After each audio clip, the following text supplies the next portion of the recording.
Voilà, Territoire d'info, deuxième partie avec la presse quotidienne régionale, les télés locales de France, le réseau Via Télévision, les Indes radios, 130 radios qui sont nos partenaires sur tout le territoire français, et avec TV5 Monde et l'invité politique en direct ce matin sur ce plateau, c'est Hervé Morin. Bonjour, vous êtes ancien ministre, président de Région de France et président de la région Normandie. La plus belle des régions. La plus belle des régions, la région Normandie, avec la région Nouvelle-Aquitaine aussi d'ailleurs. Oh. Pour vous co-interviewer ce matin. La Bretagne, c'est sympa. Alors pour vous co-interviewer, From Bretagne, Stéphane Vernet, vous dirigez le bureau parisien de Ouest France, le premier quotidien français. Et bonjour Marcelo Westfred du Figaro pour Public Sénat, lui qui aime le Perche, je crois. Voilà. Et Dieu sait que c'est un endroit assez magique, le Perche. Hervé Morin. Vous êtes sur le Perche normand ou sur le Perche On en parlera après si vous voulez bien. On rentre tout de suite dans l'actualité avec les municipales à Paris. Benjamin Griveaux et Mounir Majoubi quittent le gouvernement. Est-ce que vous trouvez ça normal, vous, que sortent du gouvernement 2 candidats déclarés aux municipales? Très franchement, ce ne sont pas des piliers majeurs de l'action gouvernementale. Chargé du numérique, ce que je vous dis, qui est quand même une filière extrêmement importante, et l'autre est porte-parole du gouvernement. Franchement, les secrétaires d'État, c'est pas ça qui bâtit l'architecture d'un gouvernement. Enfin, faut pas se raconter d'histoire. Ce qui est sûr, c'est que aujourd'hui, c'est Anne Hidalgo et de loin qui est la favorite pour cette élection. Pas de très loin quand même. Aussi énormément. Il n'y a aucune réserve de voix pour l'instant sur République En Marche. Anne Hidalgo est largement en tête. République En Marche est en forte baisse. Et donc, ils ont besoin de faire campagne. Est-ce que c'est pas au moins une clarification? C'est-à-dire que le président de la République, qui veut des ministres à temps plein, dit si vous êtes prétendant à la mairie de Paris, vous sortez. Est-ce que vous saluez pas au moins la clarification? Non, mais ce que je dis, d'une part, ce ne sont pas des acteurs stratégiques majeurs dans la construction de la politique gouvernementale de tous les jours, et qu'ils sortent pour aller faire campagne. Tout ça me paraît tout à fait logique et cohérent. Et je vous dis, ils en ont besoin. Je vous rappelle que République En Marche sur Paris, c'est moins 15% par rapport au sondage de l'année dernière. L'écart avec Anne Hidalgo dans le dernier sondage est de 2 à 3 points. Il n'est pas si important que ça, mais c'est une élection par arrondissement. Attendez. Là, vous racontez des histoires. C'est le dernier sondage. Oui, mais la réalité à Paris, c'est qu'il y a 20 élections. Et que quand vous gagnez les arrondissements de l'Est, qui sont les plus peuplés, vous avez gagné l'élection. C'est ça la réalité. Et donc, en clair, le premier constat, c'est que Anne Hidalgo est très largement favorite. Quand vous y ajoutez son potentiel de voix de second tour. Et le deuxième, qui est aussi très intéressant, c'est que la droite et le centre font un très bon score. Quand vous ajoutez les 2 listes, si je puis dire, qui peuvent se revendiquer, on est quasiment à jeu égal. Et donc, on a aussi notre chance dans cette élection. Sur le tempo, c'était nécessaire de les faire partir maintenant, Majoubi et Griveaux. Pourquoi faire un petit paquet là, avec changer 3 ministres d'un coup? Vous ne pouvez pas attendre la fin des européennes? Écoutez, on ne peut pas changer le gouvernement tous les 2 mois ou tous les 3 mois. À partir du moment où vous aviez déjà tiré les conséquences de la candidature de Mme Loiseau aux européennes, j'aurais été président de la République, j'aurais fait la même chose. Alors, aujourd'hui, le président de la République se rend à Angers, il va rencontrer des maires, et demain, il déjeune toujours dans le cadre du grand débat avec des maires, cette fois-ci des Hauts-de-France, qu'il reçoit à l'Élysée. Vous êtes quand même beaucoup plaint du fait que le président était très loin des élus. Franchement, là, avec ce grand débat, il a recollé les morceaux. Oui, très franchement, ça nous change de ce qu'on a vécu. Mais la question, elle n'est pas celle-là. C'est pas simplement d'aller voir des maires et de se faire applaudir par 300 ou 400 maires divers droites qui sont présents dans la salle. La question, c'est de reconstruire le lien entre les Français et le pouvoir. Et là, il y a un énorme travail à effectuer. Et puis, derrière cette question, qui est celle que vous évoquez, c'est comment on construit l'action publique dans le pays. Est-ce qu'enfin, on tire les conséquences de l'impuissance de l'État, des dysfonctionnements d'un système centralisé, et est-ce qu'on se met, lui qui est européen, au diapason des autres pays européens, c'est-à-dire dans un système décentralisé avec une autonomie locale importante pour faire en sorte que les politiques de proximité soient adaptées aux problématiques de proximité. Et c'est ce chemin-là qui doit être mené. On doit sortir d'un modèle dans lequel on a beaucoup décentralisé depuis 30 ans, mais où l'État a gardé la main sur un certain nombre de choses. Donc on continue à entretenir 2 administrations, l'administration d'État dans les territoires et l'administration décentralisée, là où aujourd'hui se situe l'essentiel des compétences, puisque par ailleurs, l'administration de l'État dans les territoires a été très largement vidée de sa substance à chaque révision des politiques publiques, à chaque RGPP, etc., où l'essentiel à porter non pas sur les administrations centrales, mais sur les administrations déconcentrées de l'État.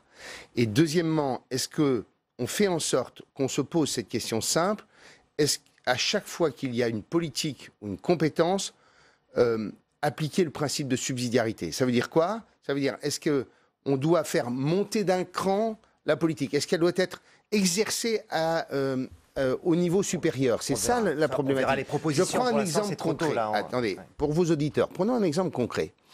Est-ce qu'un jour, on va faire en sorte que les régions puissent piloter la politique de l'emploi? Faire en sorte que nous puissions avoir l'autorité fonctionnelle sur Pôle emploi, pour faire en sorte que les régions qui ont la compétence économique, qui ont la compétence sur la formation des demandeurs d'emploi, puissent piloter celles et ceux qui sont au contact des demandeurs d'emploi. C'est ce que nous demandons. Pourquoi? Pour simplement rationaliser un système dans lequel il y a une multitude d'acteurs et au bout du compte, une perte d'efficacité qui est absolument considérable. Stéphane Vernet. On parle un peu des européennes. Vous êtes allié avec les Républicains pour cette élection. Est-ce que vous pensez que François-Xavier Bellamy va créer la surprise? Écoutez, François-Xavier Bellamy, d'une part, il fait appel à l'intelligence de nos compatriotes. Il n'est pas sur les mots réflexes. Moi, j'aime entendre quelqu'un que je ne connaissais pas. Hein. Je l'ai beaucoup écouté avant de décider de proposer à ma famille politique de le rejoindre. Je trouve que cette personne apporte un ton nouveau. Il fait appel à l'intelligence et à la réflexion de nos compatriotes. Il n'est pas sur des discours mécaniques comme malheureusement bien souvent on peut les entendre. Et donc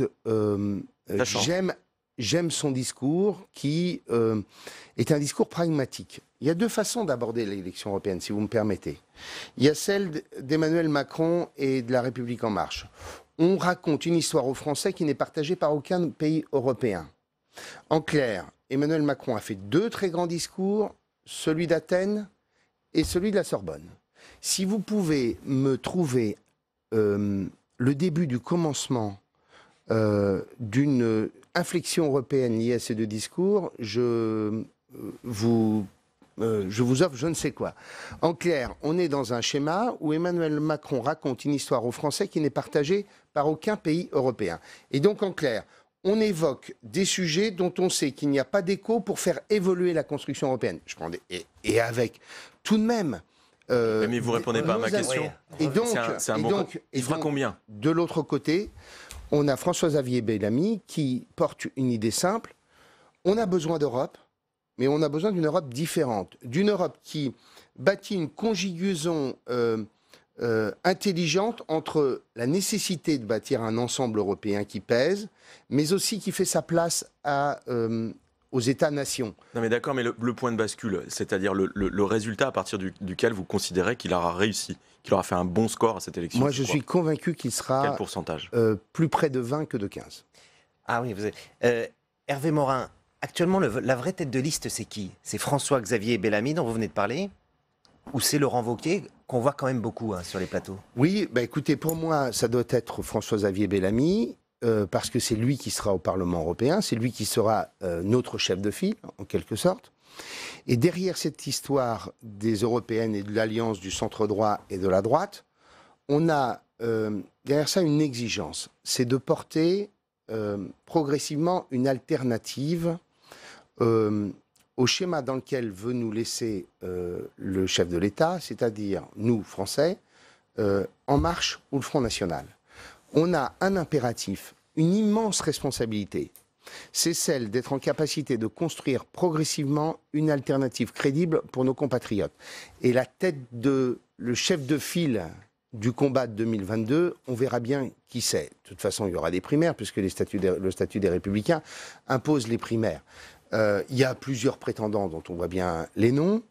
Mais moi, ce que je sais, c'est que je ne veux pas que notre pays se trouve enfermé dans un choix dans lequel on veut nous laisser, En Marche ou les extrêmes. Il doit y avoir pour nous la capacité de bâtir une proposition alternative. Mais les européennes, c'est le début, c'est la première brique de cette proposition alternative. Alors le début de quoi? Parce que le fait que le centre se retrouve éparpillé façon puzzle, ça vous pose pas de problème? Écoutez, moi je suis dans un schéma qui est d'une part le schéma d'alliance dans lequel nous sommes tous au niveau local. Je veux dire, quand l'UDI... Donc vous avez déjà les élections suivantes en tête, les municipales. Oui, mais j'ai comme volonté de participer à la construction de cette alternative qui passe bien entendu par les municipales, puis après les départementales et régionales. Qu'est-ce que vous dites aux autres centristes, je dis, ceux qui sont partis avec Macron, ceux qui partent tout seuls, comme l'UDI de Jean-Christophe Lagarde? Le MoDem. Moi, je constate que l'UDI dans les territoires est associé aux Républicains, même dans la région Auvergne-Rhône-Alpes. Donc vous dites c'est illogique. Donc il y a quand même des logiques qu'il faudrait a priori respecter. Par ailleurs, pour le MoDem, ça fait longtemps qu'ils ont déjà fait le choix. Je vous rappelle que le MoDem soutenait François Hollande il y a encore quelques temps. Donc le MoDem, pour nous, est sur un autre schéma d'alliance.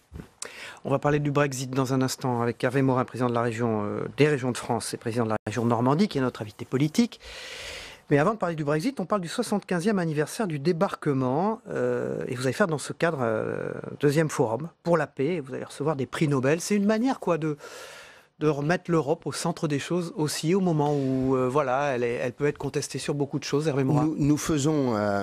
Nous avons lancé une espèce de Davos de la paix pour que les gens comprennent de quoi il s'agit. Nous estimons que nous avons, nous, régions, une légitimité pour parler de questions de stabilité et de sécurité. De développement durable, donc de paix, nous Normands. En Europe. Nous Normands, pourquoi? Parce que notre territoire a été celui par lequel est passée la libération de l'Europe et le retour de la démocratie.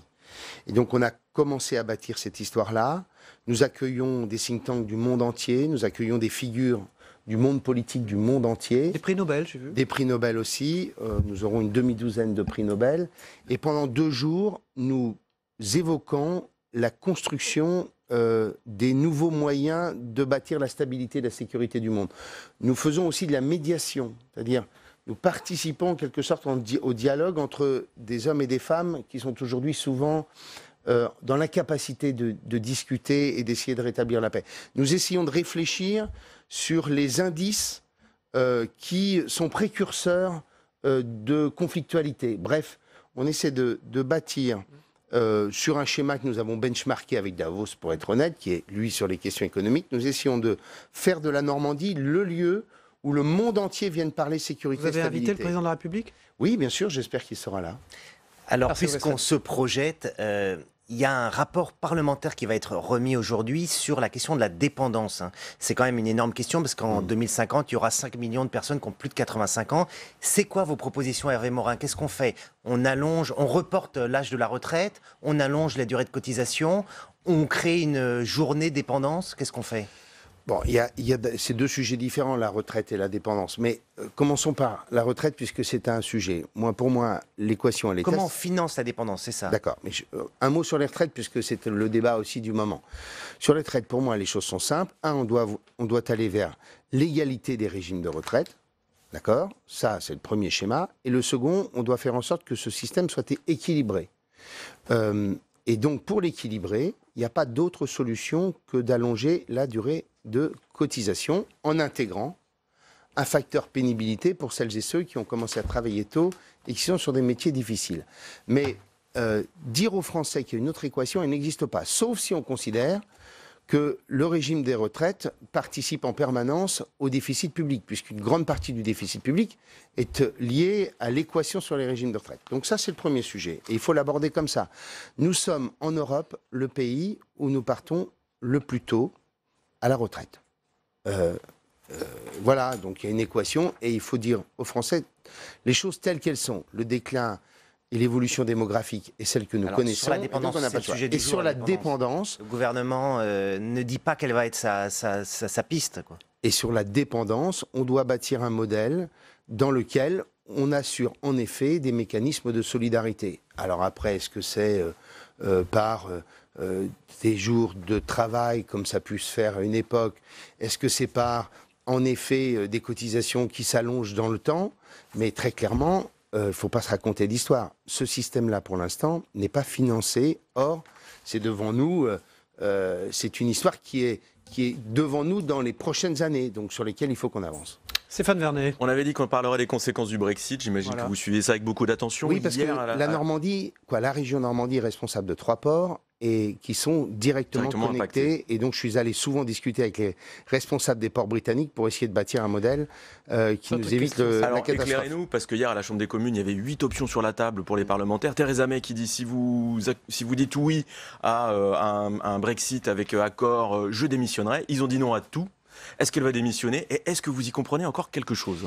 Moi, j'ai eu l'ambassadeur de France au Royaume-Uni, mon camarade Jouyet, m'a fait rencontrer un certain nombre de grands responsables politiques britanniques. Très clairement, il n'y a aucune équation politique permettant de bâtir une solution alternative. La preuve. Bon, ça, on le sait depuis. Du coup, on fait quoi? Depuis le mois de novembre. Alors, à chaque fois, on espérait qu'il allait y avoir une espèce de magie qui allait changer les choses. On voit bien qu'il y a un moment, il faut qu'on en tire les conséquences et que ça ne peut pas durer éternellement. Donc, il y a un moment, il va falloir tirer simplement les conséquences. Donc, voilà, vous, Britanniques, vous ne trouvez pas de solution alternative, on sort et puis on verra.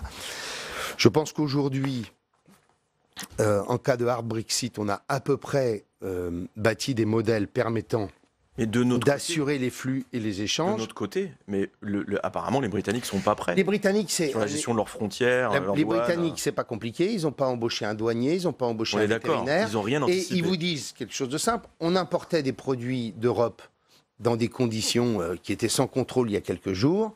Si on sort de l'Union européenne, on continue à importer les mêmes produits, donc on ne va pas s'enquiquiner avec des douaniers et des contrôles phytosanitaires et vétérinaires. Ça, c'est dans un sens, Europe, Royaume-Uni. Dans l'autre sens, c'est plus compliqué. Parce que très clairement, on a aujourd'hui des transitaires, des logisticiens, enfin des transporteurs britanniques qui sont incapables de rentrer dans le modèle douanier.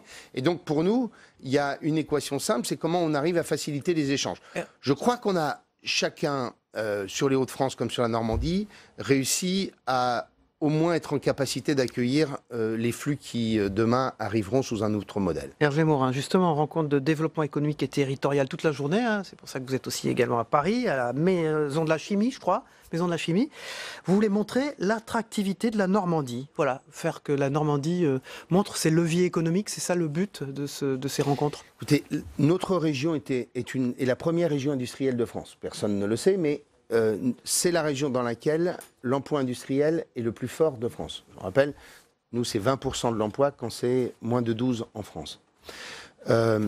Région donc a beaucoup payé par 20 ans de désindustrialisation massive. On a créé, avec Sophie Gauguin, qui est la vice-présidente en charge de l'économie, un écosystème régional qui, je crois, est en train de démontrer sa pertinence avec toute une série d'outils nouveaux qui nous permet, depuis 2 ans, d'afficher des indicateurs économiques qui sont largement meilleurs que la moyenne nationale.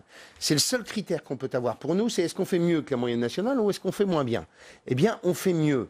On fait mieux sur la création d'entreprises, nettement mieux. On fait mieux sur l'investissement des PME. On fait mieux sur l'exportation et on fait mieux sur la réduction des défaillances. Par exemple, on a créé un modèle qui nous a permis de sauver 430 entreprises, 11 000 emplois et aujourd'hui d'avoir la plus forte réduction de défaillances d'entreprises. Merci beaucoup Hervé Morin. Le Public Sénat s'intéresse comme quoi on a besoin de subsidiarité, de décentralisation. De cette opération. Merci beaucoup Hervé Morin, ancien ministre de la Défense d'ailleurs de Nicolas Sarkozy et président des présidents de région de France au fond. Merci beaucoup Marcelo Westfred. Merci beaucoup Stéphane Vernet. On passe au débrief de l'actualité dans un instant. À tout de suite. Hervé Morin quitte ce plateau, font leurs entrées Luc Laventure, qui était déjà présent dans la première partie de cette émission. Il arrive, il s'installe, il est là. L'Outre-mer 360, c'est une chaîne de télévision et un site internet consacré aux Outre-mer. Il y en a plusieurs. Et Jérôme Cordelier, qui est rédacteur en chef des éditions locales du Point et régulier de cette émission. Rebonjour. Les municipales à Paris, on va commencer, puisque Hervé Morin on a parlé à l'occasion de la sortie du gouvernement, donc de Benjamin Griveaux et de Mounir Majoubi. Vous avez entendu, on commence par vous, Jérôme Cordelier, il considère que le secrétaire d'État chargé du numérique et le porte-parole du gouvernement ne sont pas des pièces indispensables du gouvernement. J'étais assez surpris. Et qu'au fond, c'était assez logique qu'il aille concourir presque l'un contre l'autre à Paris et contre Anne Hidalgo. Oui, mais c'est vrai que et il a raison, Hervé Morin, pour déloger Anne Hidalgo, il va falloir vraiment quand même... Ça se resserre, les sondages. Oui, mais Marcelo Westphal a dit les sondages, 2-3 points d'écart. Hein. D'abord, s'il y a plusieurs candidats, parce qu'il y a les deux dont vous parlez, mais il y a aussi Cédric Villani, il ne faut pas oublier Gaspard Ganzer. Oui. Tout ça, ils sont sur la même clientèle, si on peut dire. Hein.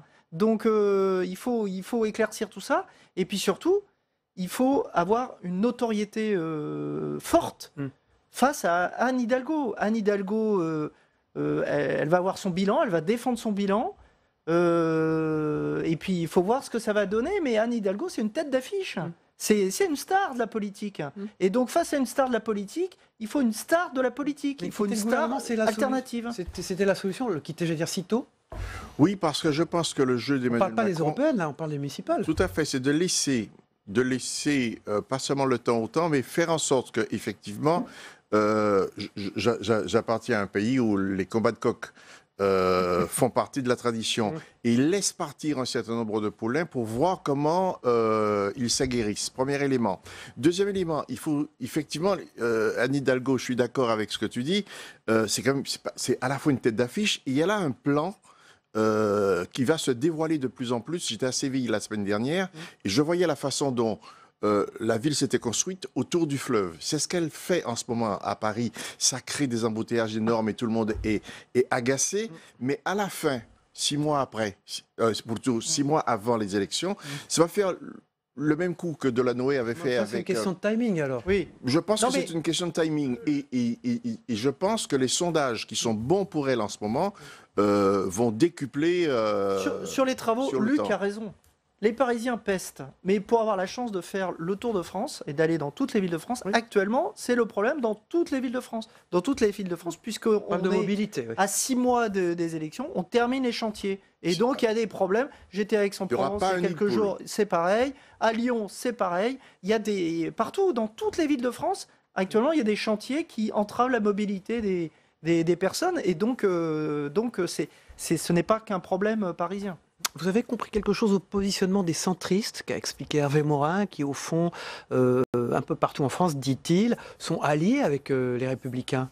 Vous voulez dire pour les Européennes?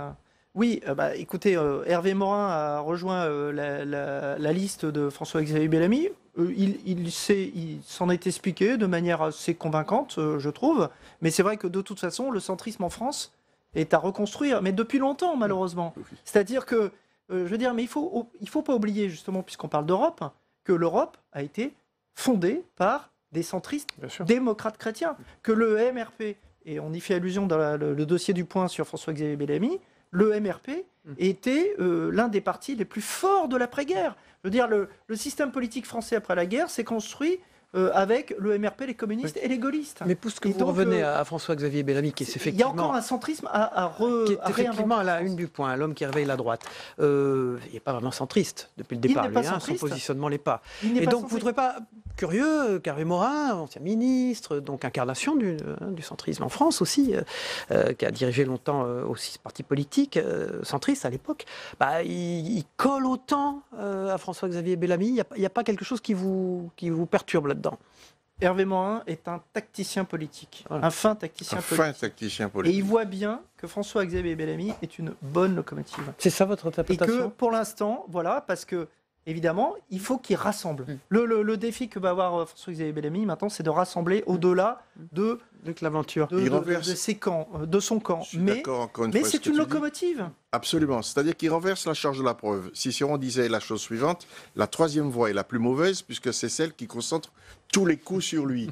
Et Hervé Morin renverse la charge de la preuve en disant ça va nous permettre d'être partout et de faire l'appoint qui manque justement à un parti politique qui, pour l'instant, semble en déshérence. Messieurs, on va parler un peu du Brexit, puisque Hervé Morin en a parlé. Il disait, après avoir rencontré un certain nombre de responsables politiques britanniques, des réunions visiblement organisées par l'ambassadeur de France en Angleterre, Jean-Pierre Jouyet, ancien secrétaire général de l'Élysée d'ailleurs de François Hollande, aucune équation politique possible pour bâtir une équation politique. C'est-à-dire que quoi? On en est où? Jérôme Cordelier, on sait que les députés votent contre tous les scénarios du Brexit qu'ils ont proposés et qui ont été proposés, bien sûr. Stéphane Vernet a eu raison et grâce à Stéphane Vernet, j'ai un tout petit peu compris ce qui se passait sur le Brexit parce qu'il a relancé Hervé Morin là-dessus et il a raison de savoir on n'y comprend rien. Donc il faut éclaircir un peu entre toutes Non, mais que les options, responsables toutes les- britanniques disent, Hervé Morin, qu'il a entendu qu'aucune équation politique n'est possible, c'est surréaliste. C'est terrible. Et puis surtout, il faut voir les conséquences que ça peut avoir. Il a raison sur les ports normands, mais à Calais, par exemple. Calais, ça va être terrible. Bien sûr. Terrible, les conséquences du Brexit. Il y a la gare du Nord. Mais partout, Partout. il va y avoir des conséquences. Donc, le Brexit est une affaire européenne. Hein. Le Brexit n'est pas seulement une affaire anglaise. Comment vous expliquez que ces scénarios qu'ils ont eux-mêmes proposés, au fond, ils les avalisent pas? Qu'est-ce qui s'est passé là? On voit les images, pendant que nous en parlons, du Parlement britannique. Qu'est-ce qui se passe là-bas? C'est quoi, des conflits internes au fond? Malheureusement, mon cher À la Cyril, je ne majorité. suis pas omniscient. Donc, j'aimerais savoir, mais je ne connais pas suffisamment la politique anglaise et surtout cette nébuleuse-là. Alors, Luc, vous avez une explication, vous? Non, je n'ai pas d'explication. C'est une grosse interrogation sur la notion de démocratie. Regardez ce qui s'est passé pour la France. Tout le monde vote contre l'Europe. Quelque temps après, en loose day, si je puis dire, l'Europe se construit. Et tout le monde s'en réjouit, pour la plupart, disons à la majorité, en disant c'est formidable, on a une Europe. En Angleterre, tout le monde dit, on met des millions de gens dans la rue en disant on veut se séparer de l'Europe. Et le lendemain, les mêmes personnes se réveillent un petit peu groggy et disent la chose suivante: ah, ce serait intéressant de refaire le référendum. Donc, ça sert à quoi un référendum? Ça sert à quoi le RIC? Ça sert à quoi de voter?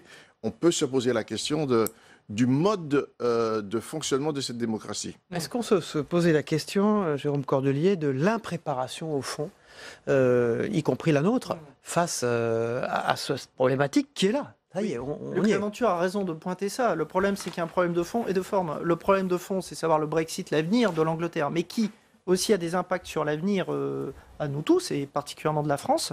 Mais aussi, il y a un problème de forme. C'est que là, il y a un problème j'allais dire, de vente politique, de marketing politique. C'est-à-dire, qu'est-ce qu'on propose aux Anglais? Qu'est-ce qu'on propose? Et surtout pour éviter, encore une fois, une défiance supplémentaire vis-à-vis des dirigeants. Merci Jérôme Cordelier. La une du point, c'est l'homme qui réveille la droite. Et c'est François-Xavier Bellamy. Un grand entretien que vous avez réalisé vous-même. Merci. Merci Luc Laventure. On retrouve aussi vos papiers sur les candidats ultramarins sur les listes aux européennes, sur vos sites d'outre-mer 360. Merci beaucoup, Cyril. messieurs. On regarde ensemble, si vous le voulez, le Zap Matin de Christophe Combarieux, ce qui s'est passé hier soir dans les journaux télévisés, les émissions politiques, mais également chez nos confrères dans les autres matinales d'info ce matin. On regarde ensemble. On se retrouve après pour la troisième partie de l'émission, l'actualité parlementaire. À tout de suite. Jamais. 2022, jamais. Il n'en parle jamais. Jamais. Jamais. Et moi, j'ai une conviction qui est personnelle. Là, je parle en mon nom, qui est que si on ne réussit pas d'ici à 2022, la question ne se posera même pas. Il ne sera pas candidat, il ne pourra pas l'être. J'ai le sentiment qu'Ismaël Emelien est le poisson pilote de la Macronie, qui distille déjà la prochaine candidature d'Emmanuel Macron. Or, dans le contexte que l'on connaît depuis maintenant 4 mois, parler d'une prochaine candidature, c'est indécent. C'est évident si le bilan continue à être aussi mauvais. Regardez M. Hollande. Je ne crois pas que M. Macron l'entende ainsi. Je crois que M. Macron pense que même avec 25% des Français, il arrivera toujours au deuxième tour à battre Mme Le Pen. Je crois qu'il y a une forme de lucidité dans ce constat. Effectivement, on voit d'une manière plus générale, Emmanuel Macron se trouve aujourd'hui un peu dans la situation qui était celle de François Hollande. Et l'échec n'est pas là, l'échec ne sera pas là. Le président va réussir et nous sommes mobilisés autour de lui pour qu'il réussisse. Et là, vous touchez du bois, qu'est-ce que vous faites? Il n'y a que du plastique sur le plateau, mais, mais l'essentiel n'est pas de toucher du bois. L'essentiel, c'est de travailler et de réussir. Il devrait même s'interroger sur comment, effectivement, cette deuxième partie du quinquennat va se faire et quelle réponse politique on va enfin avoir pour renforcer le pouvoir d'achat. On ne lit pas dans une boule de cristal, on bosse. Et moi, je ne suis pas d'accord sur cette idée de faire le François Hollande de 2012. Bien évidemment que pour moi, Emmanuel Macron va se présenter en 2022. Le problème n'est pas de savoir si Macron sera candidat ou pas.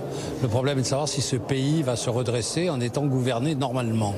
C'est-à-dire au lieu de passer son temps en manifestation et en parlotte. Si les parents considèrent que la génération qui vient, la génération d'après, vivra dans de meilleures conditions qu'elle, eh bien, nous aurons retrouvé le chemin du progrès. C'est au tour de Benjamin Griveaux de quitter le gouvernement d'ici demain. Le porte-parole souhaite se lancer dans la bataille des municipales à Paris. Nous avons un lourd contentieux, pas vous et moi, mais moi et la présidente de France Télévisions. La semaine prochaine, il y a un débat organisé par France Télévisions dans lequel il y aura 9 têtes de liste, mais dont je suis le seul à être écarté de ce débat. Je sais une chose, c'est qu'il a été le défenseur zélé de la politique gouvernementale. Il l'a d'ailleurs défendue depuis maintenant 2 ans, avec beaucoup de mépris, avec un ton extrêmement hautain. C'est difficile d'avoir votre présidente au téléphone, manifestement, mais je trouve qu'il y a quelque chose qui relève finalement du non-respect de la qualité de la vie démocratique et d'un rétrécissement du débat public. C'est un problème, je préfère vous le dire en face, plutôt que de jouer la comédie. Oui, mais ce qui est un problème, c'est que vous preniez ce matin en otage cette interview, que vous avez veniez sur le service public pour faire la leçon au service public. Donc voilà, je vous ai laissé vous exprimer. Non, mais ça aurait été bien que vous m'en parliez avant, ça aurait été bien qu'on en discute. Maintenant, c'est un mini, vous l'avez fait, le message est passé. Voilà le Zap matin de Christophe Combarieux qu'on retrouvera en toute fin d'émission. Tout de suite, c'est l'actualité parlementaire. À tout de suite.